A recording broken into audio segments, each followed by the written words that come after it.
निषाद देश में वीरसेन के पुत्र नल नाम के एक राजा हो चुके हैं। वे बड़े गुणवान, परम सुंदर, सत्यवादी, जितेंद्रिय, सबके प्रिय, वेदज्ञ एवं ब्राह्मण भक्त थे। उनकी सेना बहुत बड़ी थी। वे स्वयं अस्त्र विद्या में बहुत निपुण थे।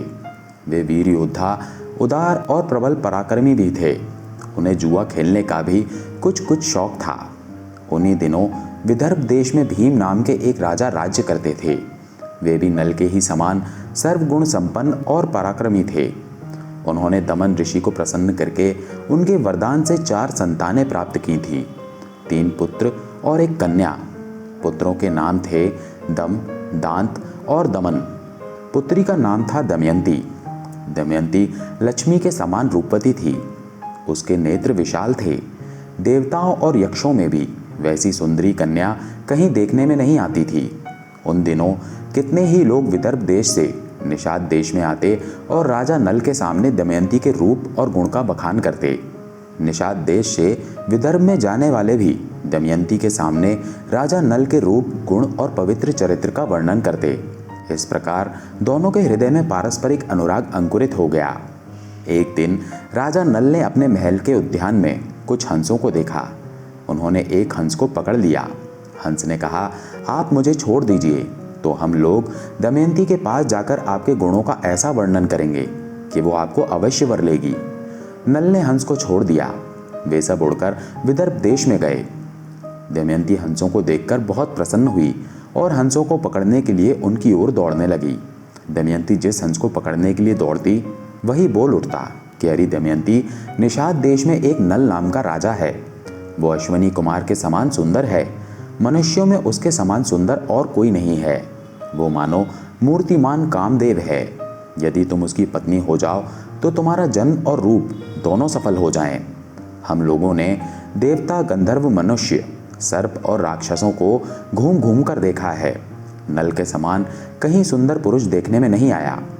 जैसे तुम स्त्रियों में रत्न हो, वैसे ही नल पुरुषों में आभूषण है। तुम दोनों की जोड़ी बहुत ही सुंदर होगी। दमयंती ने कहा, हंस, तुम नल से भी ऐसी बात कहना। हंस ने निषाद देश में लौटकर नल से दमयंती का संदेश कह दिया। दमयंती हंस के मुंह से राजा नल की कीर्ति सुनकर उनसे प्रेम करने लगी।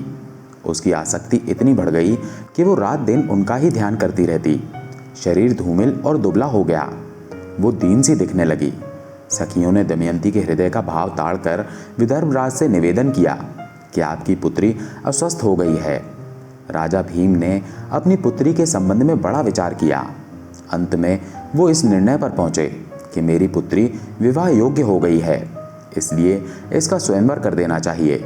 उन्होंने सब राजाओं को स्वयंवर का निमंत्रण पत्र भेज दिया और सूचित कर दिया कि राजाओं को दमयंती के स्वयंवर में पधार कर लाभ उठाना चाहिए और मेरा मनोरथ पूर्ण करना चाहिए। देश देश के नरपति हाथी, घोड़े और रथों की ध्वनि से पृथ्वी को मुखरित करते हुए सज धज कर विदर्भ देश में पहुंचने लगे। भीम ने सबके स्वागत सत्कार की समुचित व्यवस्था की। देवर्षि नारद और पर्वत के द्वारा देवताओं को भी दमयंती के स्वयंवर का समाचार मिल गया। इंद्र आदि सभी लोकपाल भी अपनी मंडली और वाहनों सहित विदर्भ देश के लिए रवाना हुए। राजा नल का चित्त पहले से ही दमयंती पर आसक्त हो चुका था। उन्होंने भी दमयंती के स्वयंवर में सम्मिलित होने के लिए विदर्भ देश की यात्रा की। देवताओं ने स्वर्ग से उतरते समय देख लिया कि कामदेव के समान सुंदर नल दमयंती के स्वयंवर के लिए जा रहे हैं। नल की सूर्य के समान कांति और लोकोत्तर रूप संपत्ति से देवता भी चकित हो गए। उन्होंने पहचान लिया कि ये नल है। उन्होंने अपने विमानों को आकाश में खड़ा कर दिया और नीचे उतरकर नल से कहा, राजेंद्र नल, आप बड़े सत्यव्रती हैं। आप हम लोगों की सहायता करने के लिए दूत बन जाइए। नल ने प्रतिज्ञा कर ली और कहा कि करूँगा। फिर पूछा कि आप कौन लोग हैं और मुझे दूत बनाकर कौन सा काम लेना चाहते हैं। इंद्र ने कहा, हम लोग देवता हैं। मैं इंद्र हूँ और ये अग्नि, वरुण और यम हैं। हम लोग दमयंती के लिए यहाँ आए हैं। देवताओं ने नल से कहा कि आप हमारे दूत बनकर दमयंती के पास जाइए और कहिए कि इंद्र, वरुण, अग्नि और यम देवता तुम्हारे पास आकर तुमसे विवाह करना चाहते हैं। इनमें से तुम चाहे जिस देवता को पति के रूप में स्वीकार कर लो। नल ने दोनों हाथ जोड़कर कहा कि देवराज, वहाँ आप लोगों के और मेरे जाने का एक ही प्रयोजन है इसलिए आप मुझे दूत बनाकर वहां भेजें, ये उचित नहीं है। जिसकी किसी स्त्री को पत्नी के रूप में पाने की इच्छा हो चुकी हो, वो भला उसको कैसे छोड़ सकता है और उसके पास जाकर ऐसी बात कह ही कैसे सकता है। आप लोग कृपया इस विषय में मुझे क्षमा कीजिए। दमयंती का स्वयंवर हुआ, जिसमें न केवल धरती के राजा बल्कि देवता भी नल का रूप धरकर आ गए। स्वयंवर में एक साथ कई नल खड़े थे। सभी परेशान थे कि असली नल कौन होगा, लेकिन दमयंती जरा भी विचलित नहीं हुई। उसने आंखों से ही असली नल को पहचान लिया। सारे देवताओं ने भी उनका अभिवादन किया।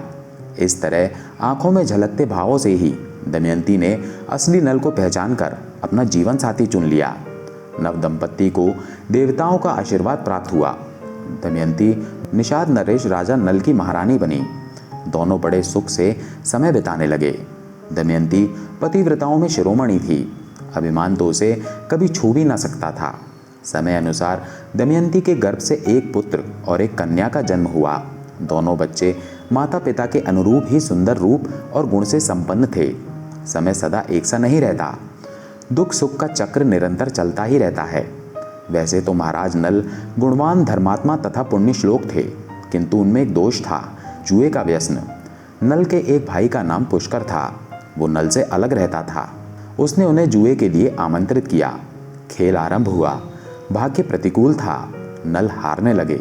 सोना, चांदी, रथ, राजपाट सब हाथ से निकल गया।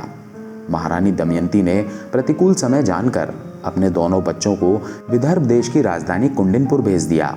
इधर नल जुए में अपना सर्वस्व हार गए। उन्होंने अपने शरीर के सारे वस्त्र आभूषण उतार दिए। केवल एक वस्त्र पहनकर नगर से बाहर निकले। दमयंती ने भी मात्र एक साड़ी में पति का अनुसरण किया। एक दिन राजा नल ने सोने के पंख वाले कुछ पक्षी देखे। राजा नल ने सोचा, यदि इन्हें पकड़ लिया जाए तो इनको बेचकर निर्वाह करने के लिए कुछ धन कमाया जा सकता है। ऐसा विचार कर उन्होंने अपने पहनने का वस्त्र खोलकर पक्षियों पर फेंका। पक्षी वो वस्त्र लेकर उड़ गए। अब राजा नल के पास तन ढकने के लिए भी कोई वस्त्र न रह गया। नल अपनी अपेक्षा दमयंती के दुख से अधिक व्याकुल थे। एक दिन दोनों जंगल में एक वृक्ष के नीचे एक ही वस्त्र से तन छिपाए पड़े थे। दमयंती को थकावट के कारण नींद आ गई। राजा नल ने सोचा, दमयंती को मेरे कारण बड़ा दुख सहन करना पड़ रहा है।